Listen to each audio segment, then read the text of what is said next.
Nous sommes en 1992 dans le Massachusetts. C'est à cette date que l'ingénieur en robotique Mark Reibert crée Boston Dynamics, un spin-off du célèbre institut de technologie MIT.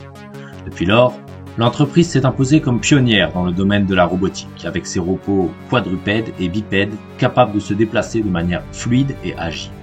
Dans les années 2010, la firme a très souvent créé le buzz sur les réseaux avec les vidéos de ses robots comme le chien Spot ou encore l'humanoïde Atlas, capable de soulever de lourdes charges et même de faire des flips arrière. Toutefois, depuis le début des années 2020 et la présentation des robots humanoïdes comme le Tesla Optimus, le Figure 01 ou le Agility Digit plus moderne, plus avancé, Boston Dynamics a peu à peu disparu du devant de la scène. C'était mal la connaître que de penser qu'elle allait sombrer dans le lot. En réalité, la firme américaine rachetée par Hyundai en 2017 préparait son grand retour. Le 17 avril 2024, elle a dévoilé la toute nouvelle version de son robot Atlas, 100% électrique, beaucoup plus agile, plus fort et globalement beaucoup plus stylé. Capable de se relever en un temps record, ce robot surpasse largement la concurrence et représente le début d'une nouvelle ère pour Boston Dynamics.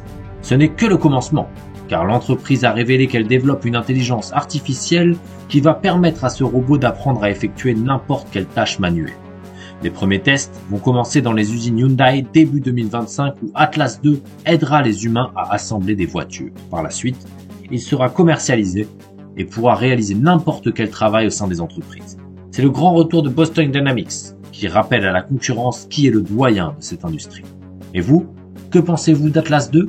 Êtes-vous pressé d'entrer dans l'âge des robots ou est-ce que cette technologie vous inquiète ? Partagez votre avis en commentaire et abonnez-vous à notre chaîne pour plus de vidéos sur la robotique et l'IA.